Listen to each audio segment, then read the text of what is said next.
చూస్ country delight, live better. ఇప్పుడే country delight app ని download చేసుకోండి.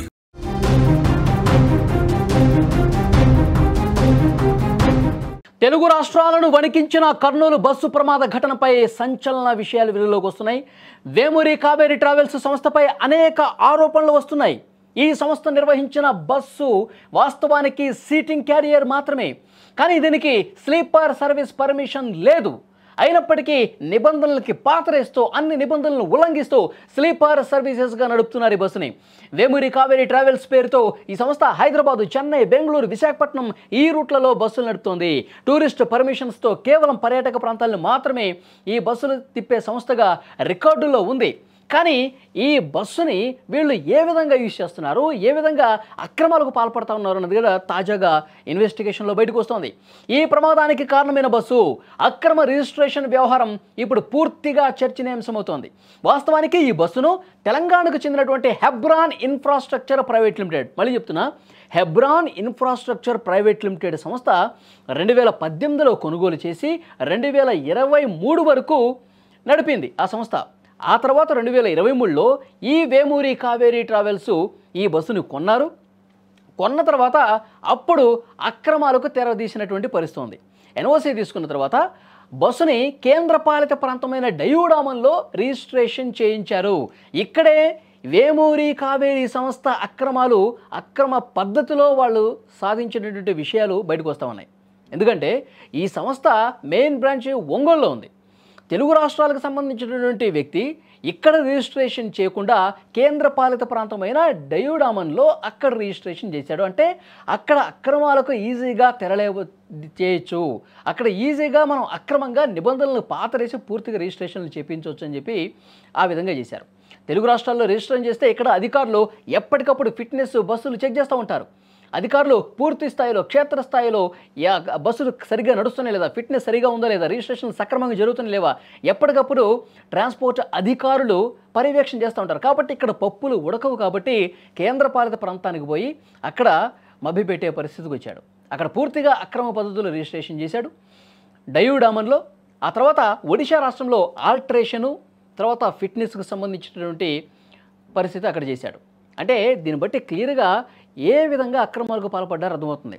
ఇక్కడ తెలుగు రాష్ట్రాల్లో అండి సీటింగ్ సంబంధించినటువంటి బస్సుకైతే ఒక రేటు ఉంటుంది రిజిస్ట్రేషన్ చేసుకునే సమయంలో.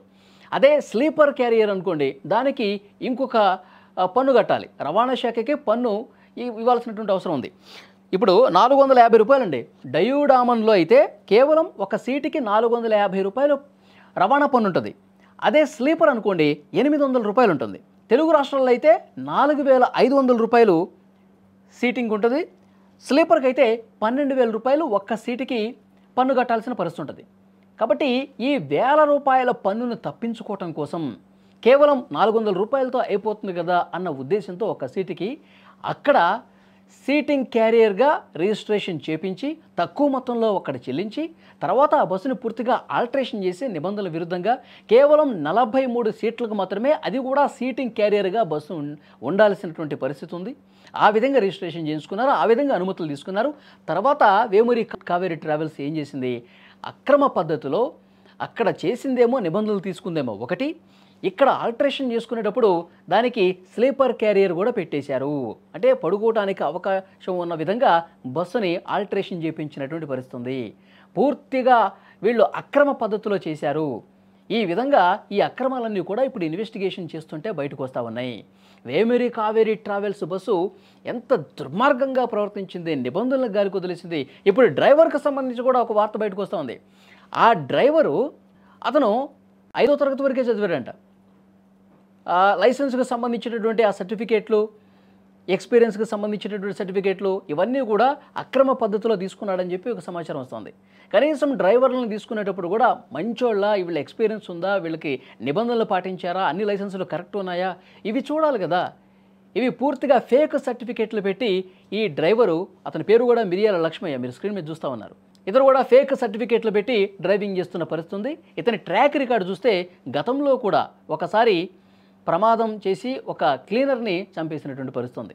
పల్నాడు జిల్లా లక్ష్మయ్య హెవీ డ్రైవింగ్ లైసెన్స్ పొందడానికి నకిలీ సర్టిఫికేట్ను సమర్పించాడు. హెవీ డ్రైవింగ్ లైసెన్స్ పొందాలంటే కనీసం 8వ తరగతి వరకు చదవాలి. కానీ లక్ష్మయ్య చదివింది 5వ తరగతే. 10వ తరగతి ఫెయిల్ అయినట్లు నకిలీ సర్టిఫికెట్లు పెట్టి లైసెన్స్ పొంది డ్రైవర్ లక్ష్మయ్య గతంలో ఒక యాక్సిడెంట్ చేశాడు. అది 2004వ సంవత్సరం. లారీ డ్రైవర్గా పనిచేస్తున్నటువంటి సమయంలో ఇంకో వాహనాన్ని తప్పించిపోయి పక్కనే ఉన్న చెట్టును కొట్టాడు. ఆ సమయంలో క్లీనర్ చనిపోయాడు. లక్ష్మయ్య మాత్రం ఇతను బయటపడ్డ పరిస్థితుంది. ఒక ట్రావెల్స్ సంస్థ చేసిన అక్రమాలు, మరొక వైపు డ్రైవర్ నకిలీ లైసెన్సు, గత చరిత్ర, ఇవన్నీ కలగలుపుకొని 19 మందిని చంపేశారండి. నిన్న జరిగినటువంటి ఘటనలో 19 కుటుంబాలు రోడ్డును పడ్డ పరిస్థితుంది. మొత్తం కుటుంబాలు కోల్పోయిన పరిస్థితుంది. పూర్తిగా సజీవ దహనం అయిపోయి వాళ్ళ కుటుంబాలు, బంధువుల కళ్ళల్లో 2 రోజుల నుంచి వాళ్ళకి శోకంలోనే మునిగిపోయిన పరిస్థితుంది. ఎంత దారుణం చూడండి. వీళ్ళు చేసినటువంటి అక్రమాలు, వీళ్ళు చేసినటువంటి దుర్మార్గాలు, కాసులకు కక్కుర్తుపడి ఈ డ్రైవర్ ఏమో ఫేక్ సర్టిఫికెట్లు పెట్టాడు. డ్రైవర్ నిర్లక్ష్యం. నిన్న అక్కడికి వెళ్ళినటువంటి మంత్రులు కూడా చెప్తా ఉన్నారు, డ్రైవర్ నిర్లక్ష్యం కనిపిస్తోంది. సరే బైక్ మీద బస్ ఎక్కిచ్చారు, వెంటనే ఆపాల్సింది, కానీ బైక్తో పాటే తీసుకెళ్ళిపోయాడు. తర్వాత డ్రైవర్ దిగిన తర్వాత తప్పించుకొని పారిపోయాడు. చూసారా, అక్కడ ప్రయాణికులను అలర్ట్ చేయాల. ఇతను గతంలో చేసిన యాక్సిడెంట్లో కూడా చెట్టుకు గుద్దేశాడంట, వాహనం తప్పించిపోయి ఇతను సేఫ్, క్లీనర్ని చంపేశాడు. ఇక్కడ 19 మందిని చంపేశాడు. కాబట్టి ఈ విషయాల్లో ప్రభుత్వాలు చాలా సీరియస్గా వ్యవహరించాల్సినటువంటి అవసరం ఉంది. ప్రైవేటు ట్రావెల్స్ని, ప్రతి ఒక్క ట్రావెల్స్ని కూడా క్షుణ్ణంగా పరిశీలించాల్సినటువంటి అవసరం ఉంది. అసలు బస్సులు ఏ విధంగా పర్మిషన్స్ తీసుకున్నారు, వాళ్ళు ఏ విధంగా నడిపిస్తూ ఉన్నారు, ఇవన్నీ కూడా వెలికి తీయాల్సిన అవసరం ఉంది. మరోవైపు డ్రైవర్స్ను కూడా పరీక్షించాల్సినటువంటి అవసరం ఉంది.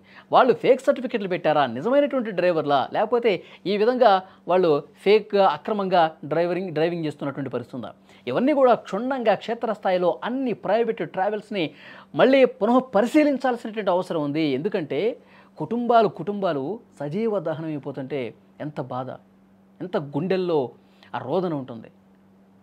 సో ప్రభుత్వాలు, సుమన్ టీవీ కూడా విజ్ఞప్తి చేస్తుంది, తెలుగు రాష్ట్రాల ప్రభుత్వాలు మొత్తం దేశవ్యాప్తంగా కూడా ప్రైవేటు, మొన్న రాజస్థాన్లో జరిగిందండి, సేమ్ 20 మంది చనిపోయారు కాలిపోయి. వాళ్ళు ఇంకొద్ది క్షణాల్లో వాళ్ళు గమ్యస్థానాలకి వెళ్ళిపోతారు అనుకుంటుంటే సమయంలో తిరిగి రాని లోకాలకు వెళ్ళిపోతే ఆ కుటుంబాలు ఎంత విలపిస్తాయండి, ఎంత రోదన ఉంటుంది.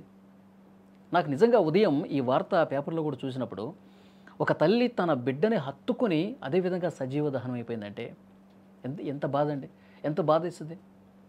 తల్లి కూతుళ్ళు సాఫ్ట్వేర్ ఇంజనీర్లు, వాళ్ళు ఎన్నో జీవితం మీద ఆశలు పెట్టుకుంటారు, కెరీర్ మీద ఆశలు పెట్టుకుంటారు, మన జీవితం అందంగా తీర్చిదిద్దుకోవాలని చెప్పి కలలు కంటారు. అవన్నీ కూడా ఛిద్రమైపోతున్న పరిస్థితుంది కదా. ఒక కుటుంబం, 2 చిన్నపిల్లలతో కుటుంబం కాలి బూడిదైపోయింది కదా. లిటరల్గా ఇవి మర్డర్లు చేశారండి వీళ్ళు. ప్రైవేటు ట్రావెల్స్లు, ఈ డ్రైవర్లు ఇష్టారాజ్యంగా వ్యవహరించి వీళ్ళు హత్య చేసినట్టుగా భావించాలి. ఇంత దుర్మార్గంగా చేశారు.